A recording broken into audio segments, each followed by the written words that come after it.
আমরা সবাই অন্যের চোখে নিজেদেরকে মহান প্রমাণ করতে চাই। আমরা সবাই অন্যের মুখ থেকে নিজের সম্পর্কে ভুরি ভুরি ঝুড়ি ঝুড়ি প্রশংসা শুনতে চাই।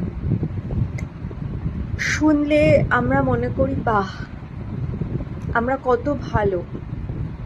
কিন্তু কেউ আমাদের সম্পর্কে প্রশংসা না করলে বা কেউ সেই সার্টিফিকেটটা না দিলে আমরা ভাবি যে না, আমার জীবন তো ব্যর্থ। এই ধারণাটা না বদলাতে হবে। এই ধারণাটা ভুল, আবার নিজের প্রতি চরম অন্যায় করা। আমার প্রত্যেকটা কথাই নিজের অভিজ্ঞতার থেকে বলা।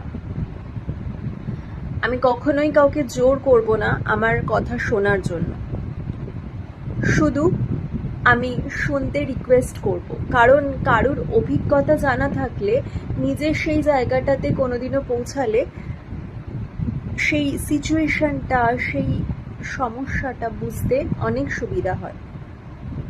সেজন্য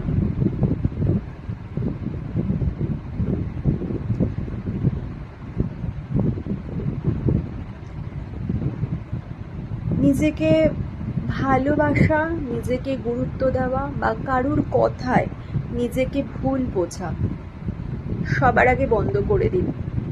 কারণ কেউ আপনাকে ভালো সেই মুহূর্তেই বলবে যখন আপনাকে তার প্রয়োজন হবে। প্রয়োজন ছাড়া কেউ কোনোদিন আপনাকে ভালো বলবে না। এটা বাস্তব সত্যি।